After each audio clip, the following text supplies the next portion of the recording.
অসম জাতীয় বিদ্যালয়ৰ আণ্ডাৰত পঢ়ি থকা ক্লাছ 8ৰ ছাত্ৰ ছাত্ৰীসকল, তোমালোকক আজি পঢ়াবলৈ লৈছোঁ সাধাৰণ গণিতৰ উদাহৰণী 4B চেপ্টাৰটো।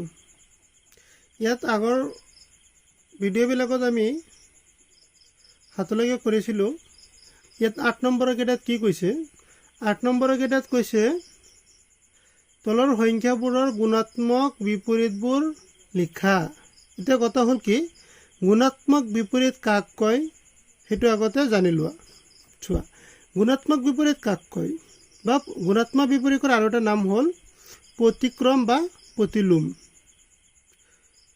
চোৱা, দুটা সংখ্যাক গুণাত্মক বিপৰীত কেতিয়া ক'ব? যদি সিহঁতৰ পূৰণফল 1 হয়, তেতিয়া এটা সংখ্যাক আনটোৰ গুণাত্মক বিপৰীত বুলি কোৱা হ'ব। দুটা সংখ্যাৰ এটাক আনটোৰ প্ৰতিক্ৰম বোলা হয় যদি সংখ্যা দুটাৰ পূৰণফল 1 হয়। যেনে 2ৰ প্ৰতিক্ৰম কি হ'ব? 1/2। কাৰণটো হ'ল কি, চোৱা, 2ৰ লগত যদি তুমি এটা 1/2 পূৰণ কৰা তেতিয়াহ'লে কি হৈ যাব? 1 হ'ব। গতিকে তুমি 2ক কি ক'ব পাৰা? 1/2ৰ প্ৰতিক্ৰম বা 1/2ৰ প্ৰতিক্ৰম ক'ব পাৰা 2, কাৰণ এই দুটা পূৰণ কৰিলে কি হয়? 1 হয়। ঠিক তেনেকুৱা আৰু কিছুমান উদাহৰণ দি আছোঁ, চাবা। যদি কোৱা হয় 2⁻³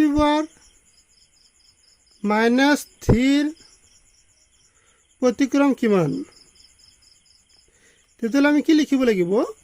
2⁻³ প্ৰতিক্ৰম 2 কিমান? +3। কাৰণটো কি? তুমি চোৱা, যদি তুমি এই দুটা পূৰণ কৰা 2⁻³ ইনটু 2⁻³ পূৰণ কৰা তেতিয়াহ'লে কি পাবা? 2⁻³ + 3 2 কি পালা? 0। 2⁻0 মানে কি হয়? 1। গতিকে আমি কি পালোঁ? ডেফিনেশ্যন মতে, সংজ্ঞা মতে, দুটা সংখ্যাক এটাৰ আনটোৰ প্ৰতিক্ৰম ক'ব যদি সিহঁতৰ পূৰণফল কি হয়? 1 হয়। যিহেতু তুমি 2⁻³ প্ৰতিক্ৰম কি ক'লা? 2 কিব ক'লা? কাৰণটো কি? চোৱা, এই দুটা পূৰণ কৰাৰ পিছত আমি কি পালোঁ? 2⁻³ + 3 ইকুৱেল কি? 2⁻0। 2⁻0 মানে কিমান? 1। গতিকে এটা আনটোৰ কি ক'ব পাৰিম? প্ৰতিক্ৰম হয় বুলি ক'ব পাৰিম। চোৱা, তুমি এইটো কেনেকৈ লিখিব পাৰা? 2⁻³ তুমি 1/2 কিউব লিখিব পাৰা, হয়নে নহয়? গতিকে 1/2 কিউব। ইয়াৰ সলনি তুমি এনেকৈও লিখিব পাৰা 1/2 হোল কিউব, হয়নে নহয়? গতিকে তুমি যদি ইয়াৰ প্ৰতিক্ৰম লিখিব খোজা, যদি 1/2 আছে, মানে যদি তলত এটা থাকে, এইটো ওলোটাই দিলেও হৈ যায়, 2 কিউব হ'ব। তাৰমানে কথা হ'ল, তোমাৰ যদি সোধে যে a/b⁴n প্ৰতিক্ৰম কিমান, তেতিয়াহ'লে কি লিখিম? a/b⁴n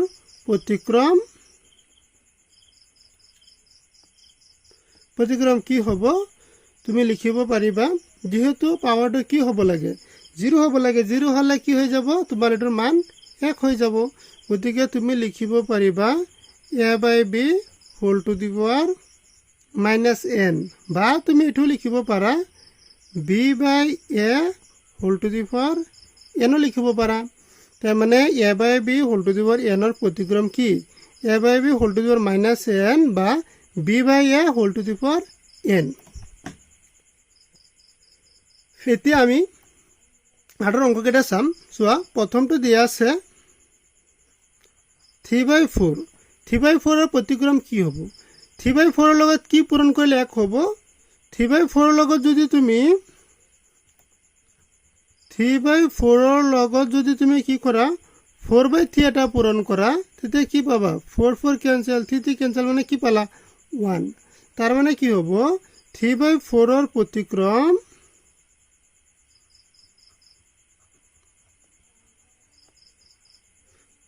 কি হ'ব? 4/3। চোৱা, 5 কিউবৰ প্ৰতিক্ৰম কি হ'ব? আগৰ উদাহৰণ কেইটাৰ পৰা কোৱাচোন। 5 কিউবৰ প্ৰতিক্ৰম হ'ব 5⁻⁴ মাইনাছ 3 চোৱা এতিয়া এইটোৰ প্ৰতিক্ৰম কি হ'ব মাইনাছ 1/2 হোল স্কোয়াৰৰ প্ৰতিক্ৰম কি হ'ব তোমাৰ কি হ'ব লাগে দুটা পূৰণ কৰিলে কি হ'ব লাগে প্লাছৰ 1 হ'ব লাগে যেহেতু তোমাৰ ইয়াত কি আছে স্কোয়াৰ আছে গতিকে মাইনাছটো কি কৰিব পাৰা প্লাছৰ হয় বুলি ভাবিব পাৰা তুমি গতিকে ইয়াত লিখিব পাৰা মাইনাছ 1/2 স্কোয়াৰৰ প্ৰতিক্ৰম হ'ব minus 1/2 whole to the power minus কি হ'ল তোমাৰ এতিয়া কি হৈ যাব চাবা কেনেকৈ হ'ল মাইনাছ 1/2 কি আছে 2 আছে এইটোৰ লগত কি কৰিবা তুমি নতুন যেটো প্ৰতিক্ৰম বুলি কৈছে এটো পূৰণ কৰিব লাগিব আৰু মানটো কি হ'ব লাগিব 1 হ'ব লাগিব গতিকে চাও পূৰণ কৰিলে 1 হয় না নহয় সো 1/2 কি দিছা -2 ইয়াত যেটো তোমাৰ ভূমিকেটা একে গতিকে সূচককেটা কি হ'ব যোগ হ'ব তাৰ মানে কি -1/2 হোল টু দি পাৱাৰ 2 - 2 তাৰ মানে কি পাবা -1/2 হোল টু দি পাৱাৰ 0 আৰু ইয়াৰ মানটো কি পাবা তুমি 1 গতিকে তুমি কি ক'ব পাৰিবা -1/2 স্কয়াৰৰ প্ৰতিক্ৰম হ'ল -1/2 টু দি পাৱাৰ -2 তাৰ পিছত চাবা কৈছে 1/b স্কয়াৰৰ প্ৰতিক্ৰম কিমান 1/b স্কয়াৰৰ প্ৰতিক্ৰম কি হ'ব ছাত্ৰ-ছাত্ৰীসকল তোমালোকে নিজে অকমান চিন্তা কৰা মই লিখি দি আছো পিছত মিলাই চাবা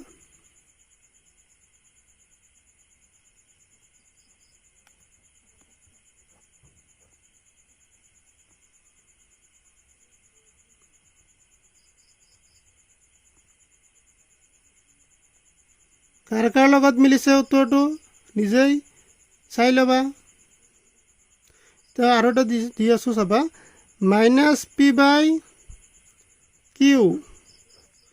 হোল টু দি পাৱাৰ 4 ইয়াৰ প্ৰতিক্ৰম কি হ'ব ইয়াৰ প্ৰতিক্ৰম হ'ব তোমাৰ পাৱাৰটো কি হ'ব লাগে হয় মাইনাছৰ দিব লাগে নহলে q/p লিখিলো তোমাৰ শুদ্ধ হ'ব কিন্তু এতিয়া পাৱাৰটো কি দিব লাগিব প্লাছৰে দিব লাগিব নহলে তুমি কি দিব লাগিব -p/q whole to the power -4 দিব লাগিব কিয়নো এইটোৰ এইটো সংখ্যা পূৰণ কৰিলে 1 হয় বা তোমাৰ p/q whole to the power -4 দি পূৰণ কৰিলে কি হ'ব 1 হ'ব গতিকে এইটোৰ প্ৰতিক্ৰম এইটো বা এইটোৰ প্ৰতিক্ৰম এইটো হয় বুলি তুমি ক'ব পাৰিবা চোৱা আৰু এটা হ'ল তোমাৰ কি আছে 3x ডিভাইডেড বাই আছে তোমাৰ 2y whole to the power -3 ইয়াৰ প্ৰতিক্ৰম কি হ'ব 3x by 2y whole to the power তুমি কি ক'ব পাৰিবা প্লাছৰ 3 দিয়া তেতিয়াহ'লে পূৰণ কৰিলে কি হ'ব পাৱাৰবিলাক যোগ হৈ যাব যোগ হ'লে কি 0 হ'ব ওপৰৰ পাৱাৰটো 0 হ'লে তুমি কি লিখিব পাৰিবা 1 গতিকে এটা আন্তৰ প্ৰতিক্ৰম হ'ব